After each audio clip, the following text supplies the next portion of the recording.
Programme में आपको खुशामदीद कहते हैं। मैं असदुल्ला खान हूँ। इस्लामाबाद हाई कोर्ट के एक मामला जो इलेक्शन कमीशन के पास गया था, जजेस की, ट्राइब्यूनल के जज की तब्दीली वाला मामला, इस्लामाबाद हाई कोर्ट ने उसको रिमांड बैक किया था, इलेक्शन कमीशन के पास भेजा था।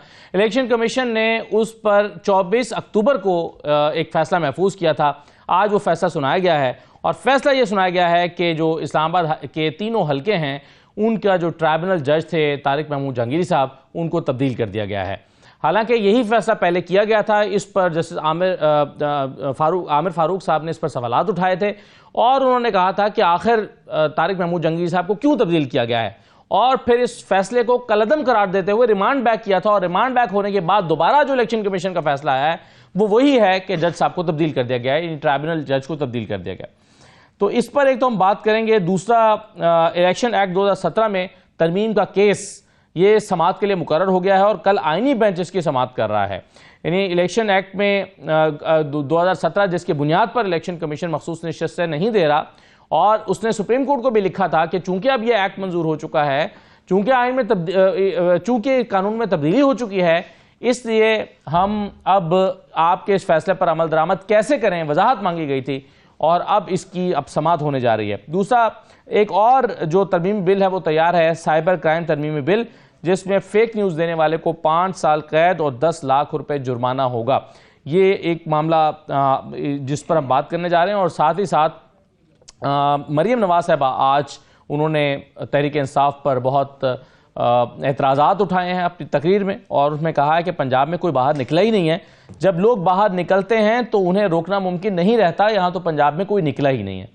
और इंतशारी टोला, और उनका कि 500 बंदा मरा है तो फिर किधर है, और अगर एक जान भी गई है, कहीं से भी गई है, किसी की भी गई है, तो जिम्मेदार इमरान खान है। बहुत सारी बातें आज मरियम नवाज ने भी की हैं। इन तमाम चीज़ों पे हम बात करेंगे। मेरे साथ आज के प्रोग्राम में हाफिज एहसान साहब मौजूद हैं, माहिर आइन व कानून। बहुत शुक्रिया हाफिज एहसान साहब, खुशामदीद। फैसल चौधरी साहब हमारे साथ मौजूद हैं, तहरीक इंसाफ के रहनुमा हैं। इमरान खान से मुलाकात भी हुई है फैसल चौधरी साहब की। एक बड़ा अहम मामला चल रहा है कि पार्टी रहनुमाओं को ने कल शायद इमरान खान को कुछ और बताया, आज फैमिली मिली है तो कुछ और बताया है। तो क्या पार्टी सही नहीं बता रही है? फैसल चौधरी साहब इस पर राय दे सकते हैं और सूरत हाल वाज़ेह कर सकते हैं। कादिर मंदोखैल साहब हमारे साथ मौजूद हैं, पीपल्स पार्टी के रहनुमा हैं, साबिक एमएनए हैं। बहुत शुक्रिया कादिर मंदोखैल साहब, खुशामदीद कहते हैं आपको भी। सबसे पहले ये जो ट्राइब्यूनल का मामला है, तारिक महमूद जहांगीरी साहब, इस्लामाबाद के तीनों हल्के उनके पास थे और ये काफ़ी महीनों से रुका हुआ है क्योंकि इसको इस्लामाबाद हाई कोर्ट ने कलअदम करार देकर रिमांड बैक कर दिया था इलेक्शन कमीशन के पास और कहा था कि क्यों ट्राइब्यूनल जज को तब्दील किया गया है और फिर दोबारा तब्दील कर दिया गया। हाफिज साहब कैसे देख रहे हैं इस मामले को? बिस्मिल्लाहिर्रहमानिर्रहीम। जो पहला फैसला जब इस्लामाबाद हाई कोर्ट ने सेट असाइड किया इलेक्शन कमीशन ऑफ पाकिस्तान का और जब वापस भिजवाया, तो उसका बुनियादी चीज़ थी कि आपने प्रॉपर अपॉर्चुनिटी ऑफ हेयरिंग नहीं दी और वो ग्राउंड्स ऐसी हाईलाइट नहीं की जिसकी बुनियाद के ऊपर जो है आपने उन पटिशन्स को ट्रांसफ़र किया। असल एक तो चीज़ दो राय कोई नहीं है कि जो सेक्शन 151 इलेक्शन एक्ट का है उसके अंदर ये इलेक्शन कमीशन ऑफ पाकिस्तान का प्रेरोगेटिव है कि वो एक पटिशन को दूसरे जज साहब के पास ट्रांसफ़र कर दे, और इसी तरह जो इलेक्शन ट्रिब्यूनल्स की अपॉइंटमेंट है वो भी इख्तियार इलेक्शन कमीशन ऑफ पाकिस्तान का है। और आपने देखा कि पिछले चीफ जस्टिस की सरबराही में जो बेंच बना था और लाहौर का जो इशू आया था और उसके अंदर फिर उन्होंने उस अथॉरिटी जो थी उसको इस्टेब्लिश किया कि अगर दोनों की कंसल्टेशन जो हो जाती है और बात किसी नतीजे पे पहुंचती है तो मुनासिब है, लेकिन लॉ या कॉन्स्टिट्यूशन के अंदर जो है ये प्रेरोगेटिव जो है एस्टेब्लिशमेंट ऑफ ट्रिब्यूनल्स, उनके अंदर जजेस की अपॉइंटमेंट और उसके बाद इलेक्शन पटिशन्स को ट्रांसफ़र करना from one tribunal to another tribunal, वो इलेक्शन कमीशन ऑफ पाकिस्तान की कॉम्पिटेंसी है, अथॉरिटी है।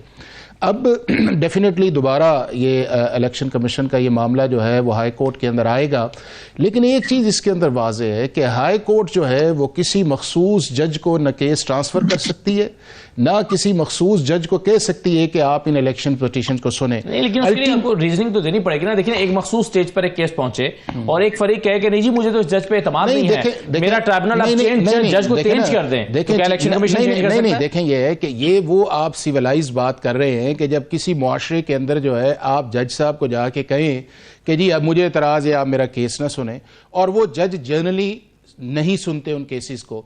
बट पाकिस्तान के अंदर मामला ये है कि अगर आप सुप्रीम कोर्ट के अंदर जाएं और आप कहें जी आप केस ना सुने, तो वो चाहे चीफ जस्टिस है या जजेस है, वो कहते हैं हम तो सुनेंगे। यही आपकी प्रॉब्लम हाई कोर्ट्स के अंदर है, यही प्रॉब्लम आपकी जो है वो नीचे वाली कोर्ट्स के अंदर भी है कि हमारे जजेस डिस्टेंस नहीं करते।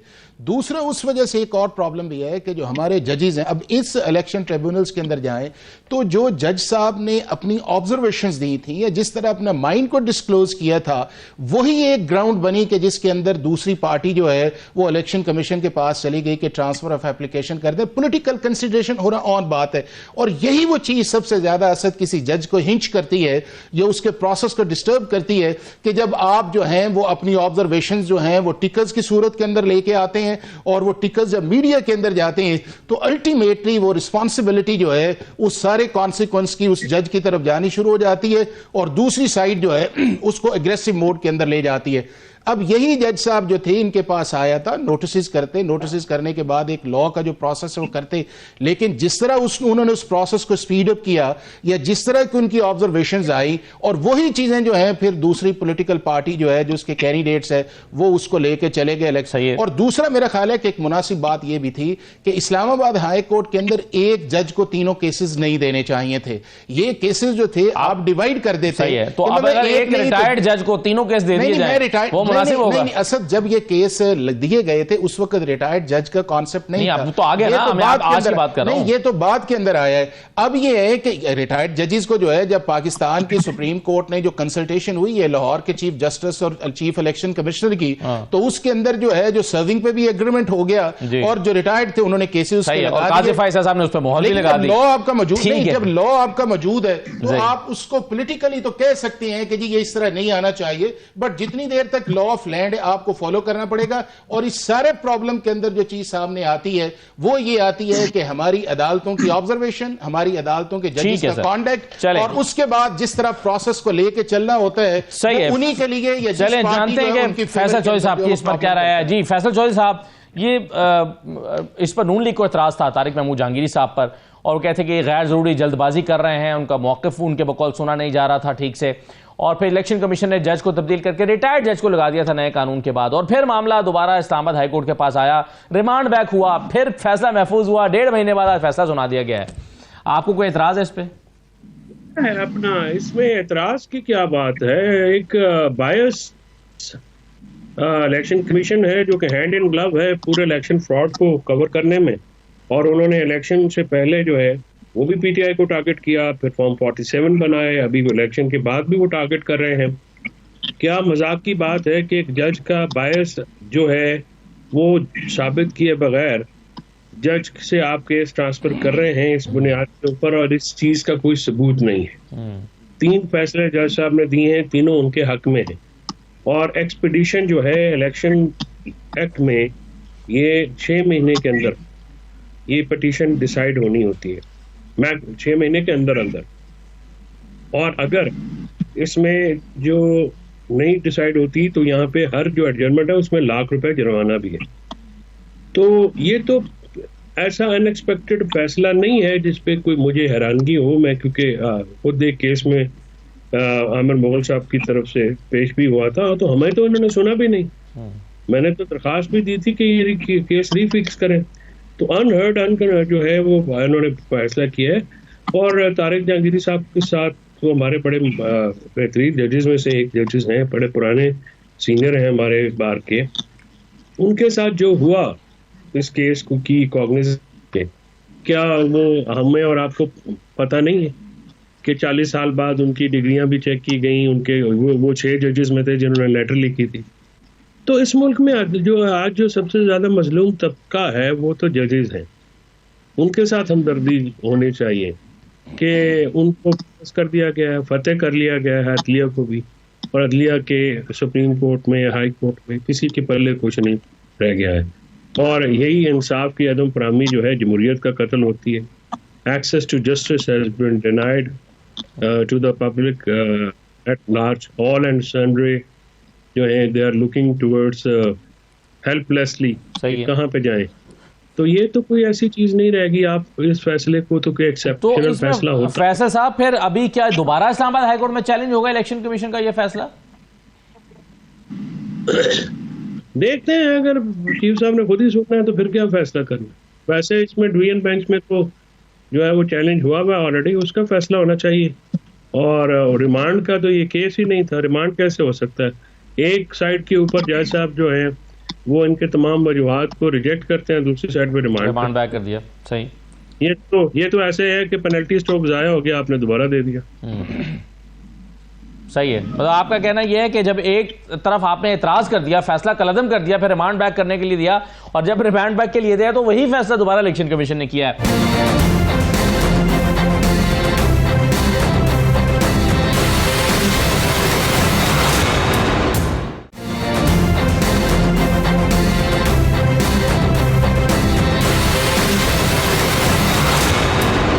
अब्दुल कादिर मंदोखेल साहब, आप कैसे देख रहे हैं इस फैसले को इलेक्शन कमीशन की जानिब से जो हुआ है?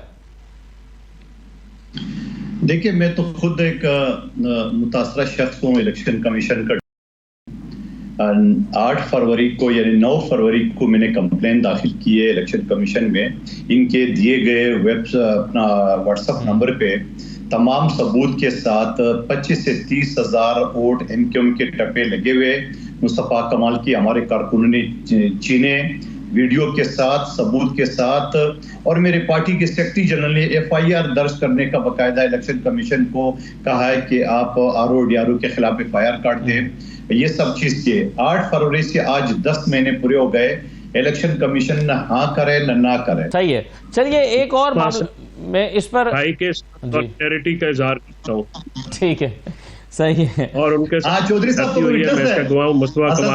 चौधरी साहब मौजूद थे बेंच में, मुझे अभी याद आया। फैसल चौधरी साहब को मौजूद थे उस वक्त जो मैंने कहा।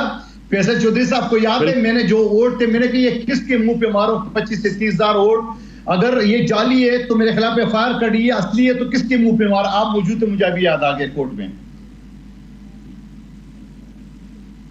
सर बिल्कुल सही है। अच्छा, एक और मामला भी है, और फैसल चौधरी साहब, इलेक्शन कमीशन एक और मामले में भी कंफ्यूजन का शिकार रहा है, और वो कंफ्यूजन ये थी कि एक तरफ पार्लियामेंट ने तरमीमी एक्ट आ गया उसकी तरफ से 2017 में, और दूसरा ये है कि 12 जुलाई का फैसला सुप्रीम कोर्ट की तरफ से आ गया। तो उन्होंने कहा था कि अब हम किस पर अमल दरामद करें, तो उस पर तो सुप्रीम कोर्ट ने वजाहत कर दी थी कि नहीं, आप सुप्रीम कोर्ट के फैसले पर ही अमल दरामद करें। अब इसको जो चैलेंज किया था तहरीक इंसाफ ने, कल आईनी बेंच समाअत करने जा रहा है इलेक्शन एक्ट 2017 में तरमीम का जो केस है, इस पर आप इसको कैसे देख रहे हैं सर? आईनी बेंच नहीं, जाहिर है इसको सुनना था, तो क्या एक रास्ता, यानी अगर सुप्रीम कोर्ट का फैसला खिलाफ आता है तो फिर तो आपके ख्याल में ये इलेक्शन कमीशन के पास वाज़ेह रास्ता होगा कि वो मखसूस निशस्तें दे सकते हैं फिर हुकूमती जमातों को? देखिए, एक सब्जुडिस मैटर है, और कल क्योंकि आईनी बेंच उसको सुनने जा रहा है तो मुनासिब है इस पे कमेंट ना किया जाए। ये बहुत अनपरफेक्टेड बात है कि एक फैसला जिसको अभी अदालत ने सुनना है एक मुकदमे को, उसके ऊपर राय नहीं की जाए। तो मेरी प्रोफेशन की डिमांड है कि मैं बिल्कुल सही है सर। मेरा सवाल ये फैसल चौधरी साहब ये नहीं है कि सुप्रीम कोर्ट का फैसला क्या आएगा, मैं ये कह रहा हूं कि दायरा 2 ही सूरतें होंगी ना, या फैसला हक में आएगा या खिलाफ आएगा। तो अगर तहरीक इंसाफ के खिलाफ फैसला आता है तो इलेक्शन कमीशन के पास ये इख्तियार हो जाएगा कि वो ये मखसूस निशस्तें हुकूमती जमातों को दे दे। मेरा तो ये सवाल है सर। असदुल्ला भाई, जब तक फैसला नहीं आएगा उस पर तबसरा मुमकिन नहीं होता, जब तक रीजनिंग जो है वो सामने ना आए।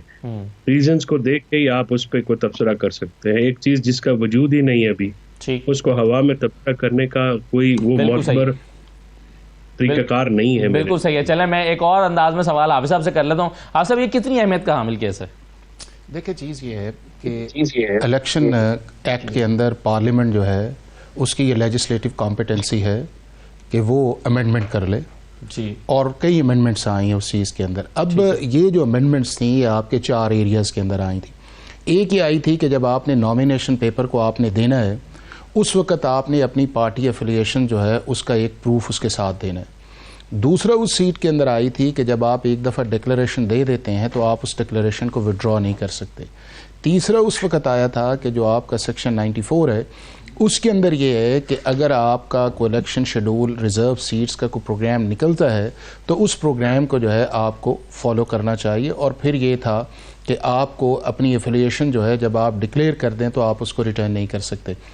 अब ये है कि ये उस पीरियड के अंदर आई कि जिस वक्त रिजर्व सीट्स वाली जो जजमेंट थी वो आपका शॉर्ट ऑर्डर आया था, लेकिन उसकी डिटेल रीजनिंग नहीं आई थी, और सुप्रीम कोर्ट जो थी वो सिर्फ आर्टिकल 51 के ऊपर जो है उसकी बजाय उसने आर्टिकल 17 के ऊपर एक फैसला दिया। अब सुप्रीम कोर्ट ऑफ पाकिस्तान अगर आर्टिकल 51 या आर्टिकल 17 या आर्टिकल 106 के मुताबिक फैसला दे देती तो शायद पार्लियामेंट जो है वो लेजिस्लेशन ना करती इस चीज़ के अंदर के इशू एक डिसाइडेड था।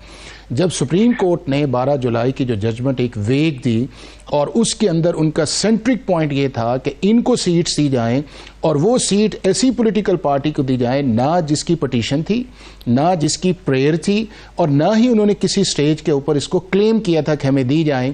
लेकिन पाकिस्तान की सुप्रीम कोर्ट ने आर्टिकल 187 जो है उसका एक्सरसाइज किया, हालांकि आर्टिकल 187 जो है वो subject to article 175 supreme court का फैसला गलत था। नहीं मैं ये कह रहा हूं फैसला गलत था। असद ये है कि मैं ये कह रहा हूं कि जब उस फेज के अंदर जाके जब इलेक्शन एक्ट के अंदर अमेंडमेंट आई और उसका रिट्रोस्पेक्टिव 2017 तक दिया गया, तो उसके बाद जो है जब लेजिस्लेशन आपकी आ जाए और आपकी सुप्रीम कोर्ट की जजमेंट की डिटेल रीजनिंग ना आए तो लॉ मौजूद है। अब इसी चीज को इलेक्शन कमीशन ऑफ पाकिस्तान ने जो है वो सुप्रीम कोर्ट को कहा, और साइमल्टेनियसली इस अमेंडमेंट्स को आपने हाई कोर्ट्स में भी चैलेंज किया हुआ है और सुप्रीम कोर्ट के अंदर भी किया हुआ है, जो आपने कहा है कि कल उसके अंदर लगा हुआ है। अब इसको अंदर ये है कि मैं ये समझता हूं कि अब सुप्रीम कोर्ट के अंदर जो एक जजमेंट भी आई हुई है कि अगर कोई मामला हाई कोर्ट के अंदर पहले फाइल हो जाए तो हाई कोर्ट को पहले फैसला करना चाहिए और सुप्रीम कोर्ट को जंप इन नहीं करना चाहिए। ये 1976 से ये फैसला आ रहा है, और यही जो ऑब्जर्वेशन कुछ आपके सामने थी जब पंजाब के इलेक्शंस आए और नीचे आए और मामला सुप्रीम कोर्ट के अंदर आया, तो इन्हीं सुप्रीम कोर्ट ने कहा कि जब मामला वहां पे पेंडिंग है लाहौर हाई कोर्ट के अंदर तो हमें जुरिस्डिक्शन को एक्सरसाइज नहीं करना चाहिए। अब कल इसके अंदर यह है कि क्या पाकिस्तान का जो कॉन्स्टिट्यूशनल बेंच है वो उनको एंटरटेन करता है या नहीं करता, और दूसरा उस चीज के अंदर यह है कि अगर वो लेजिस्लेशन रिट्रोस्पेक्टिवली आई है तो क्या पार्लियामेंट की लेजिस्लेटिव कॉम्पिटेंसी है। ये वो दो बुनियादी सवाल हैं, और अगर उन 100 सवालों के ऊपर मेंटेनेबिलिटी को क्रॉस कर लिया जाता है तो बात आगे बढ़ेगी। अगर मेंटेनेबिलिटी नहीं आती तो फिर रिट्रोस्पेक्टिविटी है, और पाकिस्तान की सुप्रीम कोर्ट जो है वो बाज दफा आपकी रिट्रोस्पेक्टिव लेजिस्लेशन जो है उसको अपहोल्ड भी कर देती है और बाज दफा उसको सेट असाइड भी कर देती है। लेकिन जो इंपॉर्टेंट चीज मैं समझता ये हूं कि जब आपका एक 7 मेंबर्स बेंच है या कल 6 मेंबर्स बेंच बैठेगा तो पार्टीज को हेयर करने के बाद जो भी फैसला करे, मेरा ख्याल है कि हमें सुप्रीम कोर्ट का वो फैसला जो है वो मानना चाहिए। कौन सा वाला? जो भी आए, मतलब 12 जुलाई वाला नहीं मानना। नहीं, मैं ये कह रहा हूं नहीं, 12 जुलाई का तो अभी रिव्यू भी पड़ा हुआ है ना। और दूसरा ये है कि 12 जुलाई का फैसला जो है उसके अंदर सुप्रीम कोर्ट ने बताते खुद का फैसला जब तक उसका रिव्यू ना आ जाए तब तक उसको नहीं मानना चाहिए। नहीं, रिव्यू लगना चाहिए ना, उसका रिव्यू जो है वो लगना चाहिए। अब आप ये देखें कि एक तरफ लॉ आपका मौजूद है जो सेट असाइड नहीं हुआ, और उसी जिस जजमेंट का आप रेफरेंस दे रहे हैं उन जजेस ने पहले क्लैरिफिकेशन एक और की कि जी ये लोग वोट नहीं डाल सकते, आपको याद है 26वीं आईनी तरमीम आई, और दूसरा ये है कि रिट्रोस्पेक्टिवली कहा कि ये लॉ अप्लाई नहीं करता। तो आप जब बात करें फिर दोनों एंगल्स के अंदर देखें कि क्या सुप्रीम कोर्ट ने उस वक्त जो बात की थी वो मुनासिब है। लेकिन अल्टीमेटली मुझे बताएं कि हमारे पास सुप्रीम कोर्ट के अलावा असद ऑप्शन क्या है। हमें यही सुप्रीम कोर्ट है, यही कॉन्स्टिट्यूशन है, किसी के अदालतें हैं, लेकिन नहीं हालात है। नहीं मुझे ये इसी में जिंदा रहना है। जब आपने टग ऑफ वॉर बनानी है, जब आपने पॉलिटिकल डायलॉग के अंदर नहीं आना है, जब आपने पॉलिटिकल कंट्रोवर्सी को बार बार लेके जाना है तो फिर भुगतना चाहिए। फैसल चौधरी साहब, अभी जो हाफिज एहसान साहब बातें कर रहे थे और वो बिल्कुल कानून की बातें कर रहे थे, मगर आप मुस्कुरा रहे थे कि एक तो क्यों मुस्कुरा रहे थे, और दूसरा वही सवाल कि आपके लिए तहरीक इंसाफ के लिए कितनी अहमियत का हामिल है ये केस? तहरीक इंसाफ के साथ साथ पाकिस्तान के लिए भी काफी अहमियत का हामिल है ये केस। जाहिर है रेट्रोस्पेक्टिव इफेक्ट्स आप पार्लियामेंट लाते हैं, लेकिन रेट्रोस्पेक्टिव इफेक्ट असद एक इलेक्शन हो गया, उसमें किसी और लॉज के तहत हुआ, अब उसको आप अंडू कैसे करेंगे? वो लॉज और थे, उसके तो वो एक इवेंट था ना, वो इट हैज टेकन प्लेस। अब आप जाके रेट्रोस्पेक्टिव इफेक्ट करके आप खुद बेनिफिशियल लेजिस्लेशन करके एक पार्लियामेंट क्या खुद को जो है एक्सटेंड कर सकती है? फॉर एग्जांपल अगर इलेक्शन जो है 5 साल के लिए हुआ है और आप जाके रेट्रोस्पेक्टिव इफेक्ट में उसको 25 साल के लिए पार्लियामेंट डिक्लेयर कर लें, तो कैसा हो सकता है? ज़ाहिर नहीं हो सकता। तो मैं इस बात पे जो है वो हैरान था कि 12 मई का फैसला जो है वो तो नाकाबिल अमल है, लेकिन अभी जो फैसला आएगा वो आने से पहले ही हम मान लें, तो उसके ऊपर क्या रीजनिंग देनी है अदालत ने, उसने अदालत ने कब देना है, सुनना है नहीं सुनना, लेकिन हम जो हैं वो उसको मानने के लिए पहले से तैयार बैठे हैं। तो क्या कि फैसला जो है वो इस तरह का आ रहा है कि जो माना जाना चाहिए। दूसरी बात यह है कि फैसलों पे अमल दरामद ना करवाने की जो रवायत थी वो बंदयाल साहब के दौर से पड़ी। जब पंजाब हुकूमत इलेक्शन के फैसले हो गए तो उसके बाद जो है उसके ऊपर अमल दरामद नहीं कराया जा सका। कुछ हमारे दोस्त जज अभी हैं, उन्होंने भी उसकी अमल दरामद में उस वक्त रुकावटें डाली, लेकिन आज वो उसका ही खमियाजा भी भुगत रहे हैं। तो अभी सुप्रीम कोर्ट असद जो सुप्रीम कोर्ट इस वक्त है वो तो एक ग्लोरीफाइड सेशन कोर्ट है, और कॉन्स्टिट्यूशनल बेंच जो है वो उसकी तो फॉर्मेशन ही हुकूमत ने की है। तो इस फॉर्मेशन में जिसमें जो हेड हैं बड़े मोहतरम है मेरे लिए, लेकिन उन्होंने खुद अपने आप को वोट दिया। तो ऐसे जो जिसकी इखलाकी बुनियादी कमज़ोर हो, ऐसे बेंच से कोई भी आप फैसला भी करेंगी तो उसे एक्सेप्टेंस तो नहीं आएगी।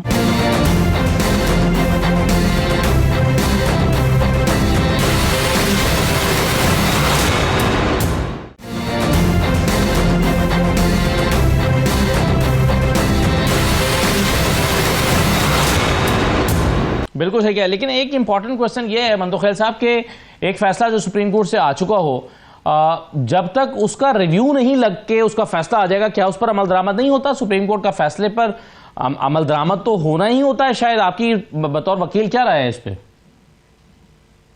देखिए, मुझे बड़ा इख्तिलाफ है उस फैसले से, और ये दोनों मेरे भाई वकील है, मेरे साथ एग्री करेंगे। ये पेन है, अगर ये पेन इंट्रोड्यूस कर ले असम्बली तो सुप्रीम कोर्ट के पास सिर्फ इतने इख्तियार है कि ये पेन है, पेंसिल नहीं है, या पेंसिल नहीं है, पेन है, उसके अलावा कोई इख्तियार नहीं है।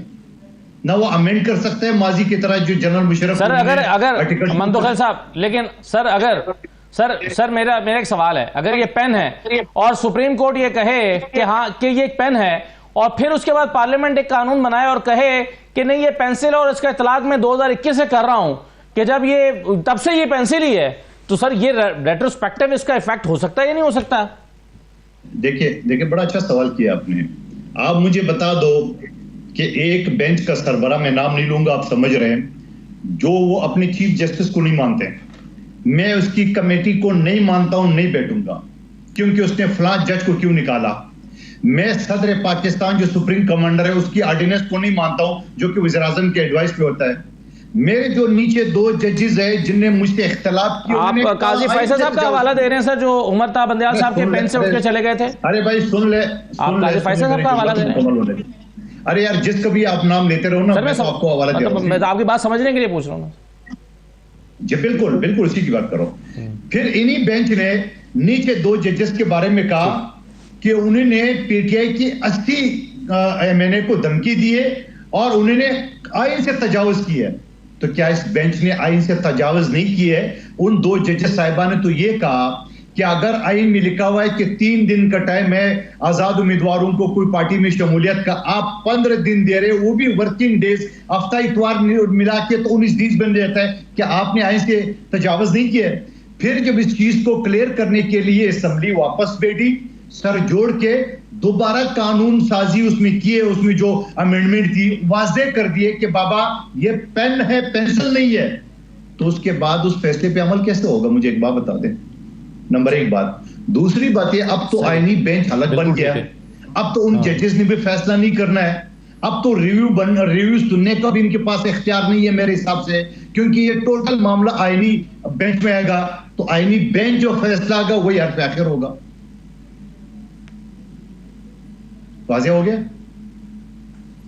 ठीक है सर, जो आईनी बेंच का फैसला होगा वो हरफ आखिर होगा। मैं एक और मामले की तरफ जरा आना चाहता हूं, 2-3 चीजें आपको सुनवाता हूं। पहले तो, और ये इस वक्त जो एक सियासी बहस तहरीक इंसाफ के अंदर चल रही है, चूंकि फैसल चौधरी साहब की इमरान खान साहब से मुलाकात भी हुई है, तो मैं उनकी राय ज़ाहिर बड़ी वैल्यूएबल होगी। पहले तो अलीमा खान साहबा को सुनिए, वो एक लास्ट कार्ड की बात कर रही हैं और वो कह रही है इमरान खान के पास एक लास्ट कार्ड मौजूद है। इमरान खान साहब के हवाले से आज ये भी रिपोर्ट हुआ है कि उन्होंने कहा कि मुझे कल जो बताया था पार्टी के लोगों ने वो ठीक नहीं बताया था, और आज जो मुझे फैमिली की ने बताया वो तो बहुत ही परेशान कुन सूरत हाल है, और उस पर उन्होंने फिर कहा कि जाइए FIR कटवाएं, वज़ीर-ए-आज़म के ख़िलाफ़ FIR कटवाएं, और फिर उन्होंने कहा कि इसको हर फोरम पर उठाएं, इस मामले को जाएं हॉस्पिटल में, जाएं जाके चीज़ों को चेक करें। जी फैसल साहब, वो कहते हैं कि इतना बंदा अगर मरा है तो कहाँ है, और दूसरा यानी वो आपके इस मौक़िफ़ को तस्लीम ही नहीं करती, और दूसरा वो कहते हैं कि अगर कोई एक बंदा, चाहे वो इधर से मरा है या उधर से शहीद हुआ है या उधर से शहीद हुआ है, कहीं से भी उसकी शहादत किसी की भी हुई है, शहरी की या सिक्योरिटी फोर्सेस की,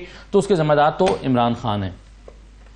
मरीम नवाज शरीफ का बुग़्ज़, उसकी नफरत बात कर रही है। मरीम नवाज शरीफ साहबा जो हैं वो क्योंकि सियासी प्रोसेस की कायल नहीं है। पाकिस्तान की सबसे बड़ी पार्टी है जिसको 8 फरवरी में तमाम तर जो मामलात करने के बावजूद, तमाम तर सहूलतों के, जबर के और रियासती जो है तसल्लुत का निशाना बनाने के बावजूद ख़त्म नहीं किया जा सका। और ये दोनों जमातें जो हैं ये ख़त्म हो गई हैं, अवामी तौर पे इनका कोई सर पैर नहीं रह गया है। लिहाजा जो मरीम नवाज शरीफ हैं वो अपने ख़ात्मे की एक खौफ में मुब्तला होकर इस किस्म की बातें करी हैं जिनका न मुँह है, न सिर है, न पैर है, ना इसकी कोई सियासी मंतक है, ना इसकी कोई अखलाकी मंतक है। उनकी गुफ्तगू में आपको बिल्कुल एक गैर संजीदा लाउबालीपन नजर आता है, जो कि एक गैर सियासी शख्सियत का आईनादार है। वो बिल्कुल सियासी माहौल पे, एक पहली बात नहीं है, बिलावल भुट्टो ने भी रात को कल बहुत अजीबोगरीब बात की है कि लाठी से जो है वो ये बातचीत से नहीं होगा कि तो लाठी से होगा, लेकिन इस्तेहकाम तो चाहिए, उन्होंने ये कहा। बिल्कुल सही है सर, लेकिन एक जो चीज इसमें हुई है ना, जो कहा जा रहा है कि झूठ का बाजार गर्म है, तो इस पर अब एक कानून भी, साइबर क्राइम तरमीमी बिल भी तैयार किया जा रहा है हाफिज साहब, कि 5 साल कैद और 10 लाख जुर्माना। तो इस सिलसिले में ये जो हाफिज साहब आ रहा है ये तरमीमी बिल है, लेकिन पहले जो है वो एक बिल इस सिलसिले में कानून आ चुका है, वो 3 साल की सजा का है। तो आपके ख्याल में क्या इफेक्टिवली इसका इस्तेमाल नहीं हो सका कि अभी भी एक बाजार गर्म है झूठ का, फेक न्यूज का? असल ये है कि असद पाकिस्तान ये भी है ना कि अगर 3 साल वाला कानून जो है अगर इफेक्टिव नहीं हुआ तो 5 साल वाला कैसे? फर्क वो ये है कि बदकिस्मती की बात है कि आपने पैमरा लॉ जो है वो 2002 के अंदर बनाया, लेकिन उसके अंदर आपने फेक न्यूज़ को डिफ़ाइन नहीं किया, और आज जाके जो है वो 2023 के अंदर जाके एक लेजिस्लेशन आपने की और पहली दफ़ा आपने डिफ़ाइन किया। अब ये है कि आपने पीका लॉ बनाया जो 2016 के अंदर है, ना उसके नीचे अथॉरिटी आज तक बनी है, FIA को आपने आउटसोर्स किया हुआ है, और पीका लॉ के अंदर फेक न्यूज़ की न डेफिनेशन है न उसकी पनिशमेंट है। अब जब फेक न्यूज़ की न डेफिनेशन है न पनिशमेंट है, तो फिर आपके पास जो है वो सारी वेग चीज़ें चल रही हैं। अब ये है कि एक अच्छी चीज़ है कि आपने फेक न्यूज़ को डिफ़ाइन किया, और दुनिया के हर मुल्क ने किया इस चीज़। अब आप देखें ना कि ऑस्ट्रेलिया ने अब लॉ पास किया है कि जी 16 साल से जो कम उम्र के बच्चे हैं हम उन्हें सोशल मीडिया एक्सेस नहीं देंगे। तो दुनिया का हर मुल्क करता है। सिंगापुर ने अपना फेक न्यूज़ पे किया है, और कहीं 7 साल सजा है, कहीं 10 साल उसके अंदर सजा है।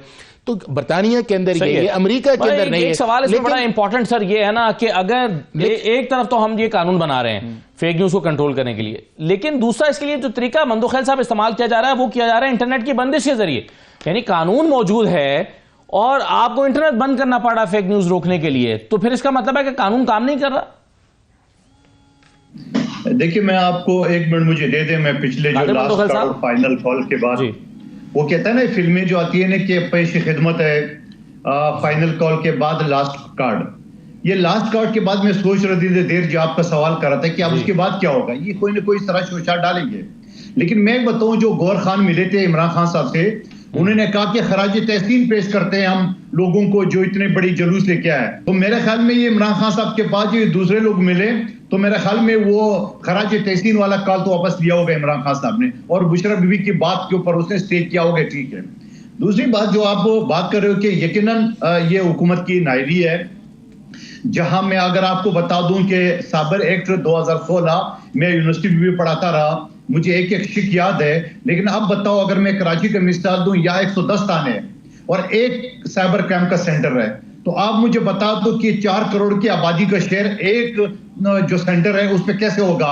मैंने कंप्लेन दाखिल की है जो आज तक जवाब नहीं आया है। तो मैं ये समझ रहा हूं कि ये सारी चीजें इनकी उस वक्त तक बेकार है जब तक जो है ना ये बाकायदा सेंटर नहीं बढ़ाएंगे, बाकायदा अफसरान तैनात नहीं करेंगे, बाकायदा मजीद उसको जो ना अमला तैनात नहीं करेंगे। एक हीरोइन का या फिल्म स्टार का केस तो आप हाईलाइट कर देंगे, मगर आम पब्लिक का, मैं जब MNA खड़ा हो गया तो मेरे साथ 8-10 MNA और खड़े हो गए जिनकी भी यही कंप्लेन थी। तो तो ये इनका नाकाम है, इसी वजह से इंटरनेट बंद करते हैं, क्योंकि इनके जो साइबर क्राइम है वो तो बिल्कुल बेकार गेम है। बहुत शुक्रिया कादिर मंदोखिल साहब, बहुत शुक्रिया फैसल चौधरी साहब, हाफिज हसन साहब, बहुत शुक्रिया प्रोग्राम में शिरकत करने के लिए। एक छोटा सा ब्रेक लेते हैं। ब्रेक के बाद जो वज़ीर ख़जाना ने फरमाया है कि IMF की अगली किस्त के लिए 39 सख्त शराइत का सामना करना पड़ेगा। डॉक्टर खाकान नजीब साहब से इस पर बात करेंगे, वो 39 शराइत क्या हैं उस पर भी बात करते हैं, और क्या पाकिस्तानियों को मुआशी तौर पर आइंदा दिनों में मुश्किलात का सामना है या आसानियां हो रही हैं। एक ब्रेक के बाद वापस आते हैं।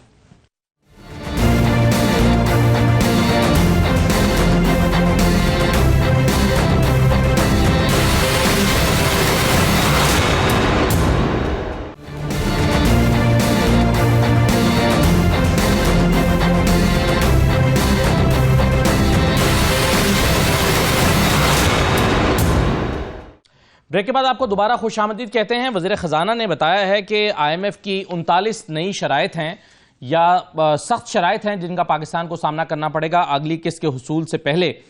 एक रिपोर्ट सामने आई है और ये रिपोर्ट जो है वो बता रही है कि $7 अरब के मौजूदा IMF प्रोग्राम के तहत $1.1 अरब की दूसरी किस्त के हुसूल के लिए पाकिस्तान को 39 सख्त शराइत पर अमल दरामद करना पड़ेगा।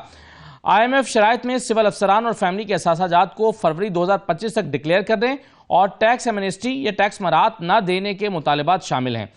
IMF शराइत के तहत बजट से इजाफी ग्रांट नहीं दी जाएगी और गवर्नेंस और करप्शन डायग्नोस्टिक असेसमेंट रिपोर्ट तैयार की जाएगी। दूसरी किस्त के हुसूल के लिए मार्च 2025 तक ज़र मुबादला के ज़खायर 3 माह के दरामदी बिल के बराबर लाना होंगे।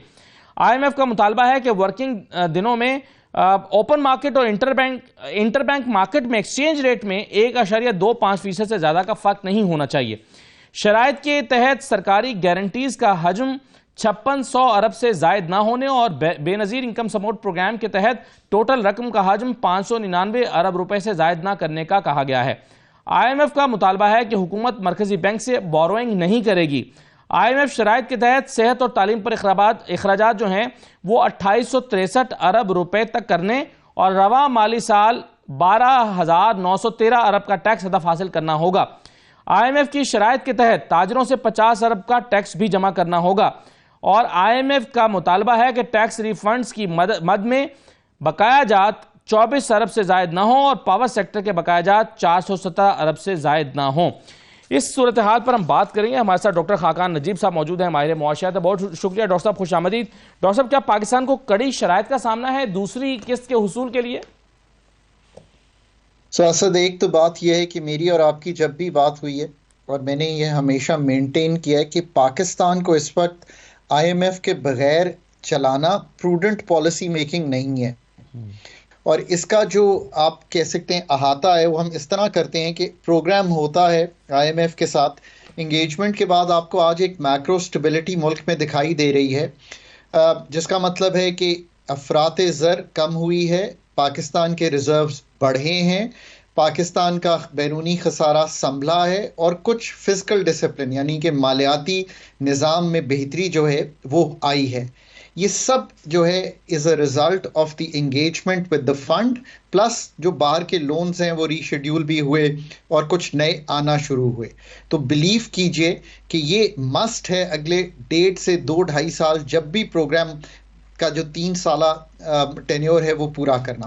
पर असद ये भी साथ कहना ज़रूरी है कि पाकिस्तान IMF के 24 में एंगेजमेंट में ज़रूर है, बट याद रखिए कि ये एंगेजमेंट्स जो हैं उसमें से जो लॉन्ग टर्म या जिस तरह एक्सटेंडेड फंड फैसिलिटी ये 3 साल की है, ज़िंदगी में एक ही बार पूरी की है फंडामेंटली, और वो 2013-16 का प्रोग्राम था।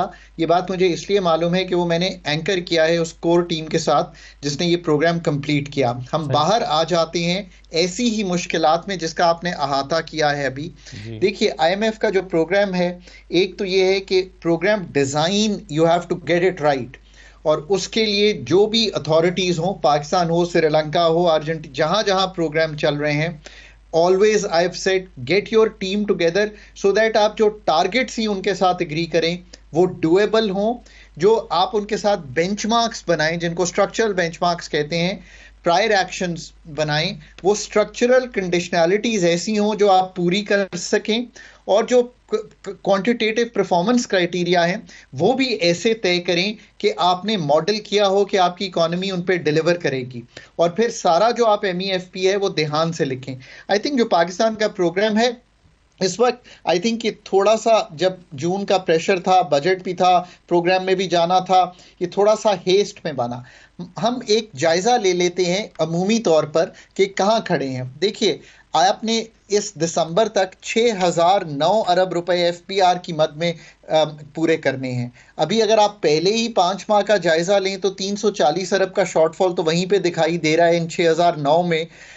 अगर दिसंबर ऐड कर लेंगे तो हो सकता है ये बढ़ जाए। सो आपको फंड पूछेगा कि अब आप क्या करना चाहते हैं। फिर आपने कहा कि हम बजटरी स्पेंडिंग जो हेल्थ और एजुकेशन पे करेंगे वो 1405 अरब की करेंगे 6 माह में, क्योंकि पहले 685 अरब का टारगेट भी मिस होता हुआ दिखाई दिया है।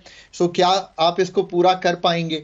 सो आप बात समझ गए होंगे। ताजिर 2 स्कीम में हमने कहा, डॉक्टर साहब इसका सोल्यूशन क्या? आप 340 अरब कह रहे हैं, एक रिपोर्ट में मेरे पास 356 अरब की फिगर भी है। क्या इसके लिए IMF से हम रिक्वेस्ट करेंगे कि इस टारगेट को रिवाइज करें, या हमें कुछ और मेजर्स लेने पड़ेंगे जिसको हम मिनी बजट कहते हैं, उसके लिए कुछ नए टैक्सेस लगाना पड़ेंगे? ये शॉर्टफॉल हम कैसे पूरा करेंगे, और शॉर्टफॉल की वजूहात आखिर क्या है 356 अरब रुपए की? देखिए, सबसे पहली वजह तो ये है कि जब प्रोग्राम का इजरा किया तो 40% बढ़ोतरी एग्री कर ली FPR की टैक्सेशन में 1 साल के अंदर अंदर, और इसका मतलब था कि 1.5-2% ये एग्री कर लिया कि टैक्स टू GDP बढ़ जाएगा। एक स्लोइंग इकोनॉमी में जिसमें मैन्युफैक्चरिंग भी स्लो है, इवन अब तो एग्रीकल्चर भी जो नजर आ रहा है वो बहुत ग्रो नहीं कर रहा, तो आप कैसे ये एग्री कर आप ये कह रहे हैं कि लोग पैसे हैं? कमाएंगे नहीं तो टैक्स कैसे देंगे, और पैसे लोग कमा नहीं रहे, आप ये कह रहे हैं? दुरुस्त। एक चीज हुई। नंबर 2 चीज ये हुई कि आपने एस्टिमेट किया कि जो इन्फ्लेशन है, अफराते ज़र है, वो ज़्यादा होगी, यानी कि लेट से 12%, उस पर 3% ग्रोथ होगी, जिसका मैं पहले जिक्र कर चुका हूँ, स्लोइंग है, तो 15% तो टैक्स यहीं से आ जाएगा। इन्फ्लेशन ही शायद 4%, इससे कम रहे, 9%, 8% के करीब रहे, ग्रोथ भी स्लो हो, तो जो ऑटोनमस यानी कि बगैर कोई काम किए हुए ग्रोथ आनी थी टैक्स में, वो भी उस तरह नहीं आएगी। फिर जो 1500-1800 अरब के टैक्स कह रहे हैं, मेरा ख्याल है वो भी पूरी तरह शायद रियलाइज नहीं होंगे। सो टैक्स के हदफ में आपको डिस्कशन करनी पड़ेगी। आपने कहा ताजिर 2 से 25 अरब रुपया हम ले आएंगे, 50 अरब पहले 50 तो पूरे साल में लाना है, पर हमने अब वो भी मुश्किल लग रहा है कि मेरा नहीं ख्याल कि हम ये कर पाएंगे। किसी और मद में जरूर ले आएंगे, पर जो ताजिर 2 स्कीम है मेरा ख्याल है उसमें नहीं लाएंगे। फिर आपने ये कहा, ये तो हमने एक जायजा लिया है अभी तक जो इंडिकेटिव टारगेट्स हैं। फिर आपने ये कहा कि आप जो सेंट्रल बैंक के रिजर्व्स हैं वो एक हद तक बिल्ड करेंगे।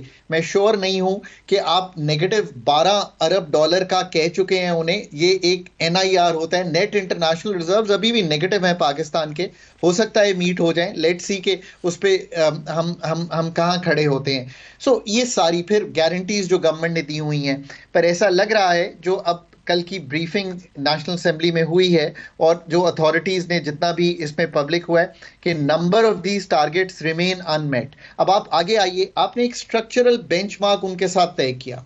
Now let me read it to you. आपने कहा कि हर प्रोविंस जो है वो एग्रीकल्चर इनकम टैक्स की legislation and regime to be fully aligned with personal income tax, जो कि बड़े हाई रेट्स पे है इस वक्त। For small farmers, federal corporate income tax regime for commercial agriculture, और ये जनवरी 1 से इजरा हो जाएगा और अक्टूबर तक लेजिस्लेट हो जाएगा। जहां तक हमें इंफॉर्मेशन है, पंजाब के अलावा तो अभी किसी ने लेजिस्लेट ही नहीं किया, और सिंध की रिजर्वेशंस हैं। आई एम नॉट श्योर कि KPK क्या कर रहा है या बलूचिस्तान क्या कर रहा है। सो अक्टूबर का ये भी स्ट्रक्चरल बेंचमार्क जो है वो अनमेट हो गया है। So it's not a comfortable position. फिर हमने एक और बात बड़ी अहम की और अच्छी बात की, हमने कहा कि हम नेशनल फिस्कल पैक्ट जो है उसको एग्री कर लेंगे सितंबर 2024 जो गुजर गया है, पर उसके आगे भी कहा, और सम स्पेंडिंग फंक्शंस जो हैं वो हम डिवॉल्व कर देंगे प्रोविंसेस को 18वीं तरमीम के मुताबिक। अब क्या ये बेंचमार्क उसी तरह मीट हो गया है जो अंडरस्टैंडिंग होगी दोनों साइड्स की कि कौन से सब्जेक्ट्स हैं जो आपने डिवॉल्व कर दिए हैं? मैंने अभी नहीं सुना कि तालीम, एग्रीकल्चर, हेल्थ, ये तो वो फंडामेंटल सब्जेक्ट्स हैं जो डिवॉल्व होने थे। आई रियली होप कि हमने कर दिया हो। फिर हमने जेनेरिकली कहा कि हम अगस्त में पीआईए को प्राइवेटाइज कर देंगे। फिर हमने ये कहा कि हम ये सारी चीजें जो है अब इनका अहाता करना पड़ेगा। फिर प्लानिंग कमीशन ने बहुत इंपॉर्टेंट काम करके हमारे सामने एक स्ट्रक्चरल बेंचमार्क ये है कि जो क्राइटेरिया है फॉर प्रोजेक्ट सिलेक्शन, जैसे पीएसडीपी है, और हम सब कहते हैं कि पीएसडीपी में बहुत इंप्रूवमेंट की गुंजाइश है, को उसका हमने एक उनके सामने रखना है कि पीएसडीपी के पोर्टफोलियो को नए प्रोजेक्ट्स की एंट्री कैसे बेहतर करेंगे। ठीक है, बहुत शुक्रिया डॉक्टर खाकान नजीब साहब। पाकिस्तान को मुश्किलात का सामना है इस लिहाज से कि आईएमएफ को उन्हें कन्विंस करना है। 356 अरब का शॉर्टफॉल है, उसके लिए आईएमएफ चाहता है कि मिनी बजट आए, नए टैक्सेस लगाए जाएं, और पाकिस्तान को कन्विंस करना है आईएमएफ को कि नए टैक्सेस न लगाए जाएं, बल्कि जो टारगेट रखा था एफबीआर की कलेक्शन का, उसको आप नज़रसानी उस पर कर लें और उस हदफ को कम कर लिया जाए। देखें क्या होता है आने वाले दिनों में। इजाज़त दीजिए, अल्लाह हाफिज़।